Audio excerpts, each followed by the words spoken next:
Morning children, today I am going to continue next video from chapter 7। इससे previous video में मैंने बात किया था रूट्स के बारे में, यानी कि रूट क्या होता है और ये पौधे के किस भाग में पाया जाता है, कहाँ पे पाया जाता है और इसके फंक्शंस क्या होते हैं। तो today we are going to talk about stem, है ना। स्टेम भी पौधे का एक भाग, मुख्य भाग है और आज हम इसके बारे में बात करने वाले हैं। The part of the plant which rises vertically up from the ground, यानी पौधे का वह भाग जो वर्टिकली यानी सीधे ऊपर की तरफ जो ग्रो करता है, इट इज़ कॉल्ड स्टेम। क्या कहते हैं इसे? Stem. Stem supports the branches, leaves. The stem of a plant is the link between the roots and the rest of the plants, यानी जो स्टेम होता है वो रूट और पौधे के अलग अलग भागों के बीच का एक लिंक होता है, एक कड़ी होती है जो सारी पार्ट्स को एक साथ जोड़ती है। Okay, the stem of the most plants are quite strong and can stand erect on their own, यानी अधिकतर पौधों में जो स्टेम होता है वो स्ट्रेट खड़े रखने में बिल्कुल ही मदद करता है। So in the most cases the stem holds the plant upright, यानी कि अधिकतर अगर देखा जाए तो स्टेम जो होता है पौधे को सीधा खड़े रखने में काफ़ी मदद करता है। The stem of the some plants are however weak and cannot stand erect. The stem of the tree, कुछ ऐसे पौधे हैं जिनके जो स्टेम होते हैं वो बहुत ही वीक होते हैं, जैसे कि like climbers and creepers, they cannot stand erect, यानी कि बिल्कुल सीधा खड़ा नहीं हो सकते हैं। The stem of the tree is strongest part of the tree and it is known as trunk. और ठीक वैसे अगर हम ट्री की बात कर ले तो ट्री में जो स्टेम होता है वो काफ़ी मोटा होता है, काफ़ी स्ट्रॉन्ग होता है, जिसे हम ट्रंक के नाम से जानते हैं। Most of the tree trunks are covered with a tough layer called bark, और अधिकतर जो पेड़ों के जो ट्रंक होते हैं, स्टेम तना होता है, वो काफ़ी एक मोटी लेयर से प्रोटेक्टेड होता है, जिसे हम कहते हैं बार्क, जिसे हम कहते हैं पेड़ की छाल in Hindi. The main function of the stem of the plant are as follows. तो अब हम बच्चों जानेंगे कि स्टेम के मेन फंक्शंस क्या होते हैं। Let us start. सबसे point number 1, the stem holds the plant upright, यानी पौधा जो है पौधे को स्टेम जो है बिल्कुल सीधा रखने में मदद करता है। Next one, the stem of the plant carries water and minerals from the root to the leaves and the other parts of the plants, यानी कि स्टेम क्या करता है, रूट के द्वारा एब्जॉर्ब किया वाटर और मिनरल्स लेकर वो पौधों के हर भाग में पहुंचाता है, और even to leaves also. Third point, the stem carries the prepared food from the leaves to the other parts of the plant also, यानी कि स्टेम क्या करता है, लीव्स के द्वारा बनाया गया भोजन जो होता है, आपको बच्चों पता ही है कि लीव्स क्या करता है, लीव्स पौधे के लिए भोजन बनाता है। जब ये भोजन बनकर तैयार हो जाता है तो ये भोजन को स्टेम के द्वारा ही पूरे भाग में पहुंचाया जाता है। Okay, point number 4, the stem holds the leaves in a such a way that the leaves are able to get plenty of sunlight for preparing food by photosynthesis, यानी स्टेम क्या करता है, पत्तियों को इस प्रकार से होल्ड करके रखता है कि ताकि पत्तियां जो मुड़े ना, इधर उधर ना हो, और उन्हें काफ़ी मात्रा में प्लेंटी ऑफ सनलाइट मिले ताकि वो अपना भोजन आसानी से बना सके। Okay, the stem of the plant has a large number of narrow tubes inside, stem के अंदर बहुत सारी पतली पतली ट्यूब्स होते हैं। One type of tubes in the stem carry water and dissolve minerals from the root to the leaves and other parts. The leaves of a plant make food by the photosynthesis, and another type of tubes present in the stem carry the food from the leaves to all the other parts of the plant. One type of tubes in the stem carry water dissolves, यानी कि the stem of a plant has large number of narrow tubes, यानी कि stem के अंदर बहुत सारे पतले पतले ट्यूब्स होते हैं, जिसमें से एक ट्यूब क्या करता है, एक जो नस होती है पौधे की वो क्या करती है, it carries water and dissolve minerals from the root to the leaves, और एंड द अनदर ट्यूब जो क्या होती है वो क्या कैरी करता है, tubes present in the stem carry the food from the leaves, यानी कि एक जो वाटर मिनरल्स पहुंचाता है और दूसरा जो ट्यूब होता है वो लीव्स के द्वारा बनाया गया भोजन को लेकर अलग अलग भागों में पहुंचाता है। ओके बच्चों, तो हम यहाँ फिगर में देख सकते हैं। ओके, यहाँ देख रहे हो बेटा, ये हमारा रूट वाला भाग है, यहाँ पे 2 ट्यूब्स देख रहे हो आप, ये सॉइल है, ये रूट है। Tubes carry water and minerals, dissolve minerals up लेकर जा रहा है पौधे में भोजन बनाने के लिए, और फिर जब भोजन बन जाता है देन वो उस भोजन को सारे भाग में पहुंचाता है। ओके, नेक्स्ट यहाँ पे कुछ एक्टिविटी दी हुई है। We will now describe a simple activity to show that the stem of a plant carries water to the leaves and flowers. यानी इस एक्टिविटी से हम ये शो कर सकते हैं कि stem of a plant carries, यानी स्टेम जो होता है वो पौधे के लिए वाटर कैरी करता है। We cut a small branches of plant having a flower with white petals. अब हम ले लेते हैं कि वाइट पेटल्स के साथ एक फूल का जो ब्रांच है हम उसे कट कर लेते हैं। Place this branch vertically in a vessels containing red ink and water solution. अब इसको हम क्या करेंगे, उस स्टेम को हम एक कलरफुल वाटर के अंदर वर्टिकली यानी सीधा खड़ा कर देंगे। Allow the branches to stand in this coloured water for few hours. तो थोड़े घंटों के लिए उसे हम छोड़ देंगे। वी विल क्या देखेंगे, we will see that the red coloured lines in the leaves we will also see that the white petals of the flower have turned red। तो हम क्या देखते हैं कि कुछ देर के बाद जो वाइट पेटल्स है, यानी कि पौधे में जो वाइट कलर का जो फूल हमने स्टेम के साथ कट किया था वो रेड कलर में तब्दील हो जाता है, यानी बदल जाता है, कन्वर्ट हो जाता है। This shows that stem carries water and minerals to the parts of the plant. Okay बच्चों, let us move on the next topic that is leaf. अब हम लीफ के बारे में बात करने वाले हैं। Okay, the leaf is a thin, broad, flat and green part of a plant which attached to the stem or branch। Leaf क्या होता है, एक पतली सी ब्रॉड यानी कि चौड़ी और फ्लैट चपटी परत होती है। यानी अपने पत्तियों को तो देखा ही होगा कि वो बहुत ज़्यादा चौड़ी और फैली हुई होती है और ये बिल्कुल स्टेम से अटैच होती है। The plural of leaf is leaves. A plant has a large number of leaves. यानी एक पौधे में सिर्फ एक ही लीफ नहीं होता है, बहुत सारे लीव्स होते हैं। So leaves of different plants have different shape and size. और पत्तियों पौधों में अगर पत्तियों को देखा जाए तो पत्तियां जो होती हैं वो डिफरेंट शेप एंड साइज की होती हैं, but all of them have a same basic structure. यानी कि कहने का मतलब कि पत्तियां बहुत सारी पाई जाती हैं, अलग शेप्स में होती हैं, अलग साइज़ में होती हैं, बिल्कुल ह्यूमन बींग्स की तरह। कि ह्यूमन बींग्स जो होते हैं बहुत सारे पाए जाते हैं, वो डिफरेंट साइज़ में होते हैं, डिफरेंट शेप्स में होते हैं, बट उनके अंदर जो ऑर्गन्स का जो काम है, ऑर्गन्स के जो फंक्शन है या फिर उनके बॉडी का जो स्ट्रक्चर है दैट इज़ जो होता है वो बिल्कुल सेम होता है। ठीक वैसे ही पत्तियां जो होती हैं वो डिफरेंट टाइप्स ऑफ पाई तो जाती हैं, लेकिन बेसिकली देखा जाए तो इनका जो स्ट्रक्चर होता है वो बिल्कुल ही सेम होता है। यानी उस लीव्स के अंदर जो भी स्ट्रक्चर्स होते हैं, इंटरनल एक्सटेरियर जो होता है वो बिल्कुल हर पत्तियों में सेम होता है। The leaf consist mainly of 2 parts. तो लीफ जो होता है वो मुख्यतः 2 भागों से मिलकर बनता है, that is lamina and petiole. What is lamina and what is petiole? Let us discuss about it. Lamina is a commonly known of leaf blade and petiole is the commonly known as leaf stalk। यानी कि lamina को leaf blade के नाम से जाना जाता है और पेटियोल को कॉमनली लीफ स्टाल्क के नाम से जाना जाता है। The broad green part of the leaf is called lamina. यानी कि जो पत्ती का जो ऊपरी सतह होता है बहुत ही चौड़ा होता है, फ्लैट होता है, उसे हम कहते हैं lamina. And the thin stalk which leaf is attach to the stem. और एक पतली सी डंडी होती है लीफ में, आपने देखी होगी, वो उससे वो ब्रांचेस से अटैच होती है, जिसे हम कहते हैं petiole. There are a mid rib, यानी उसमें एक मिड रिब भी होता है, यानी कि मेन वेन होती है in the centre of lamina and A large number of when spread out from the mid rib.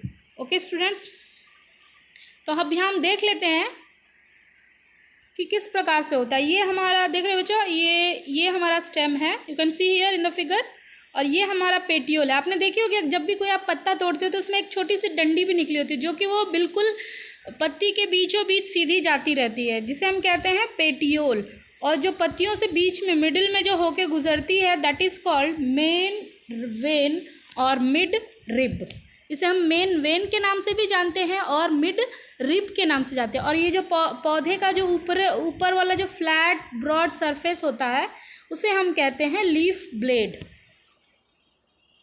अगर साधारणतः भाषा में देखा जाए तो लीफ ब्लेड, और साइंस की लैंग्वेज में देखा जाए तो लैमिना। तो बच्चों याद रखोगे, लीफ स्टाल्क यानी कि पेटियोल और लीफ ब्लेड यानी कि लैमिना। और इसके जो बहुत सारे साइड वेन्स भी बने होते हैं, आपने देखा होगा, है ना। ओके, तो अब हम मूव करते हैं नेक्स्ट टॉपिक पे, आगे चलते हैं। to all the parts of the leaf. The midrib and the veins consist of a bundle of tiny tubes which carry water and dissolves minerals into the leaf. यानी जो ये छोटे छोटे देख रहे हो आप बच्चों देख रहे हो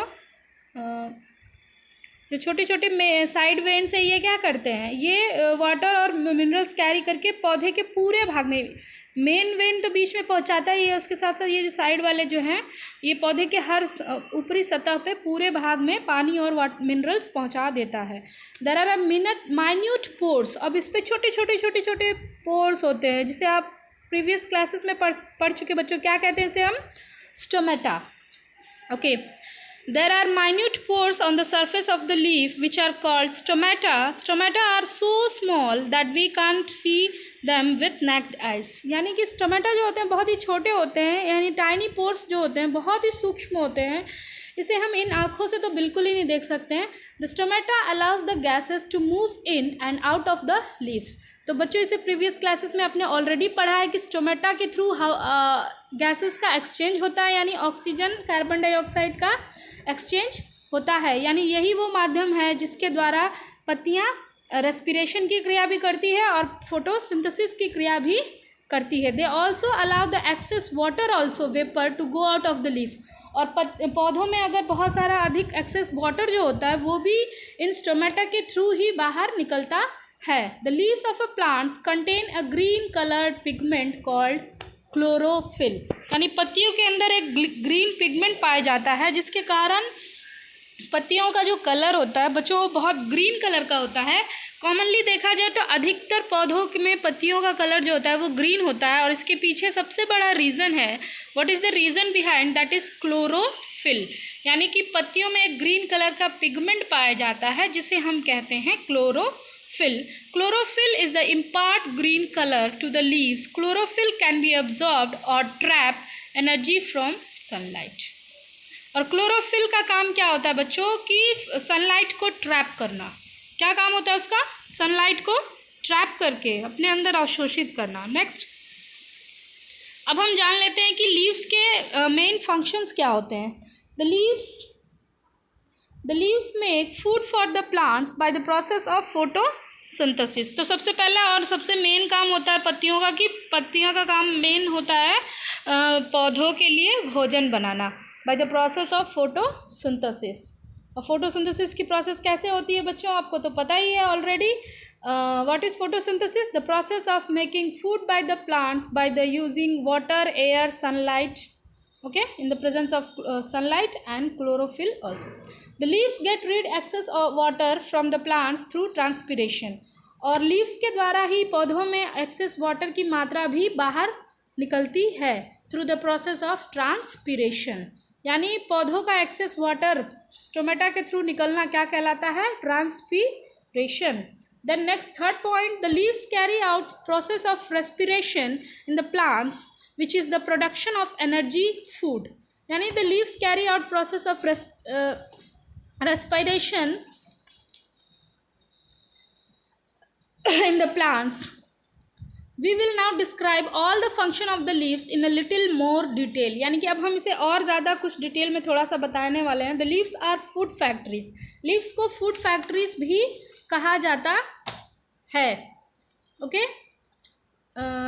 The leaves make food for the plant by the process of photosynthesis, and the green leaves of a plant combine carbon dioxide and water in the presence of sunlight to make food and oxygen. यानी आप देख सकते हो बच्चों carbon dioxide water और sunlight और chlorophyll के presence में पौधे अपना भोजन भी बनाते हैं और उसके साथ साथ ऑक्सीजन का निर्माण भी करते हैं. ओके.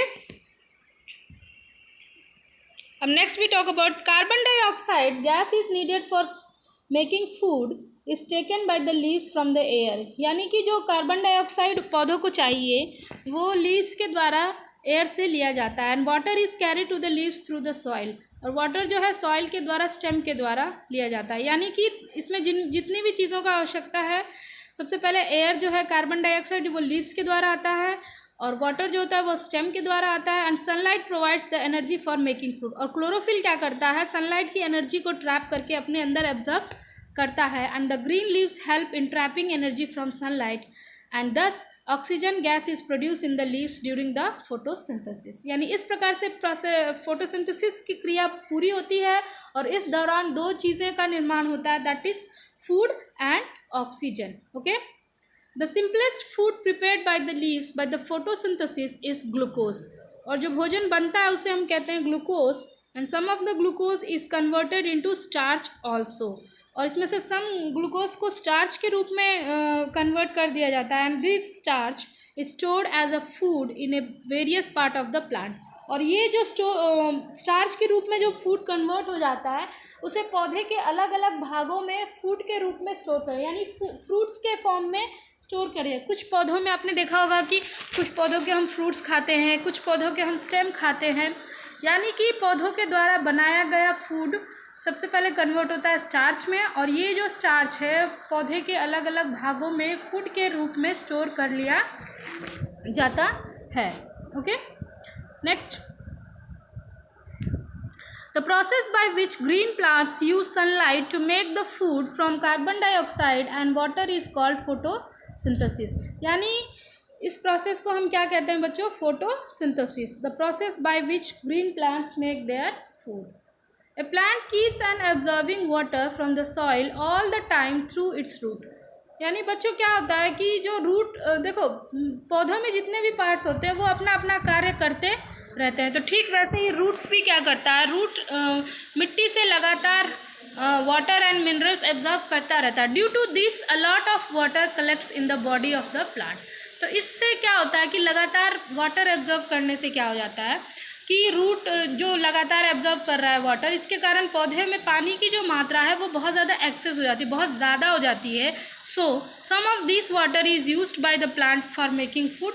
तो कुछ एब्जॉर्ब किए गए वाटर का कुछ भाग तो भोजन बनाने में तो उपयोग हो जाता है, but the extra water present in the body of a plant is given out continuously as a water vapour through the tiny pores. यानी कि फिर जो बचा हुआ जो पानी है वो पौधों के पत्तियों के द्वारा लगातार वाटर वेपर के होकर बाहर निकलता रहता है।